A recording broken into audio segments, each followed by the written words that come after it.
অধিকারী হতে হবে কার মতো? মারিয়াম আলাইহিস সালাতু ওয়াস সালামের মতো। এবং আপনাকে এরকম বড় জ্ঞানী হতে হবে কার মতো? মা আয়েশা সিদ্দিকা রাদিয়াল্লাহু তাআলা আনহার মতো। মায়েরা, আপনাদেরকে বলবো, আপনাদেরকে পর্দাশীল হতে হবে, আপনাদেরকে নিজ নিজ সতীত্বকে হেফাজত করতে হবে কার মতো? খাতুনে জান্নাত মা ফাতিমাতুজ জাহরা রাদিয়াল্লাহু তাআলা আনহার মতো। মায়েরা এবং বোনেরা, আপনাকে হতে হবে ত্যাগী, আপনাকে হতে হবে স্যাক্রিফাইসকারী কার মতো? মা খাদিজাতুল কুবরা রাদিয়াল্লাহু তাআলা আনহার মতো হতে হবে, যে রাসূলকে মা খাদিজাতুল কুবরা এত শেল্টার দিয়েছেন, এত সহযোগিতা করেছেন। প্রিয় ভাই সব, মা খাদিজাতুল কুবরা যতদিন পৃথিবীতে বেঁচে ছিলেন রাসূলুল্লাহ আর একটাও বিয়ে করেছেন এরকম দৃষ্টান্ত আছে কি? নাই। রাসূল করিম সাল্লাল্লাহু আলাইহি সাল্লাম সর্বমোট বিয়ে করেছেন কয়টা? 11টা। কিন্তু মা খাদিজাতুল কুবরা রাদিয়াল্লাহু তাআলা আনহা যতদিন বেঁচে ছিলেন রাসূল করিম সাল্লাল্লাহু আলাইহি সাল্লাম দ্বিতীয় আর কোনো স্ত্রীকে, দ্বিতীয় কোনো মহিলাকে নিজের জীবন সঙ্গিনী হিসেবে তিনি কি করেন নাই? গ্রহণ করেন নাই।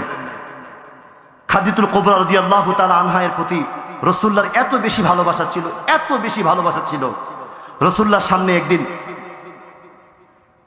হযরত আয়েশা সিদ্দিকা রাদিয়াল্লাহু তাআলা আনহা বলেন, ইয়া রাসূলুল্লাহ, এই যে সব সময় আপনি খাদিজার কথা আপনি এত বলেন, এই 25 বছর বয়সে 40 বছরের একটা বুড়ি মহিলাকে আপনি পেয়ে আপনি এত বেশি খাদিজার প্রশংসা করেন, এত বেশি খাদিজাকে ভালোবাসেন কেন?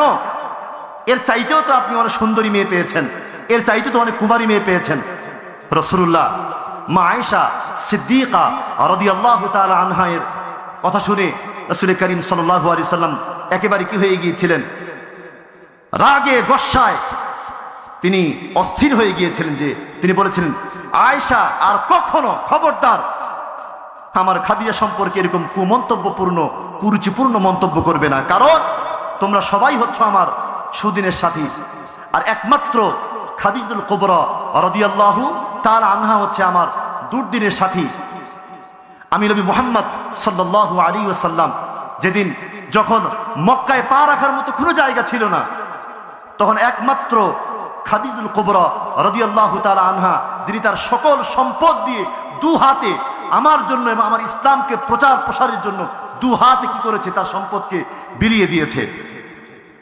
প্রিয় ভাই সব, এই জন্য মা এবং বোনের আপনাদেরকে বলবো, আপনাদেরকে হতে হবে ত্যাগী হতে হবে, সংসারের জন্য আপনাকে স্যাক্রিফাইসের অধিকারী হতে হবে। আর একটা জিনিস মা বোনদের খুব খারাপ, একটা জিনিস মা বোনদের খুবই খারাপ, সেটি হলো একটা সংসারকে এস্টাবলিশ করতে গিয়ে স্বামীর এত অবদান, এত পরিশ্রম, কিন্তু হঠাৎ একদিন যদি কোনো স্ত্রী, কোনো মহিলা যদি কি করে সংসারে 10 টাকা যদি সে লাগায়, সে চিরকাল তার স্বামীকে কি করে? কথা শোনায়, ঠিক কিনা? অথচ স্বামী মিয়া মাথার ঘাম পায়ে ফেলে তার জীবনটাকে বিসর্জন দিয়ে দিচ্ছে, তার জুতা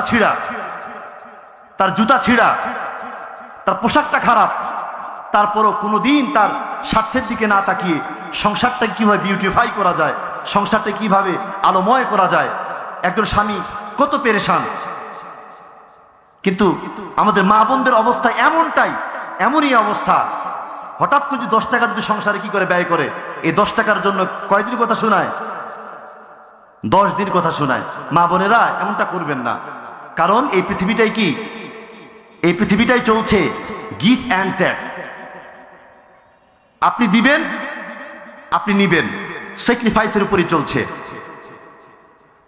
প্রিয় ভাই সব, এই জন্য আমাদের সকলকেই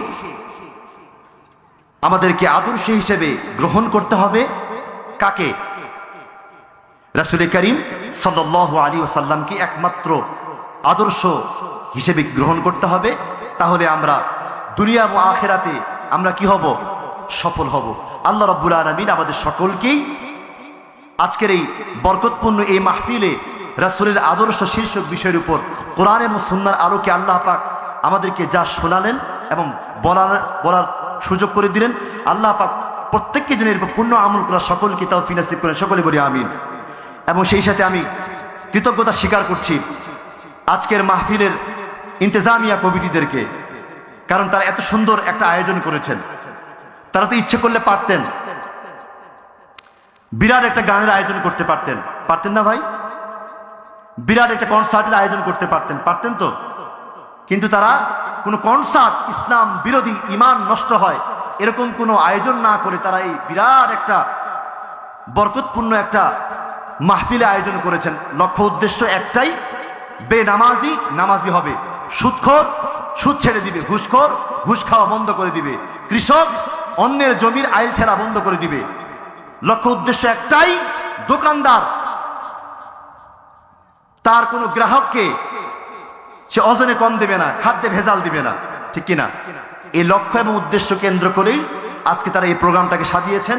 আমরা সবাই দোয়া করব আজকের এই আয়োজক কমিটির ভিতরে যারা রয়েছেন, আল্লাহ পাক প্রত্যেককেই যেন আজকের এই বরকতপূর্ণ এই মাহফিল তারা যেমন সাজিয়েছেন, আল্লাহ রাব্বুল আলামিন পরকালীন জীবনও তাদেরকে যেন এরকম জান্নাতের মধ্যে এরকম সুন্দর একটা পরিবেশের মধ্যে তাদেরকে মেহমান হিসেবে আল্লাহ পাক যেন কবুল করে নেন, সকলে বলি আমিন। ওয়া আখিরু দাওয়ানা আনিল হামদুলিল্লাহি রাব্বিল আলামিন। আসসালামু আলাইকুম ওয়া রাহমাতুল্লাহি।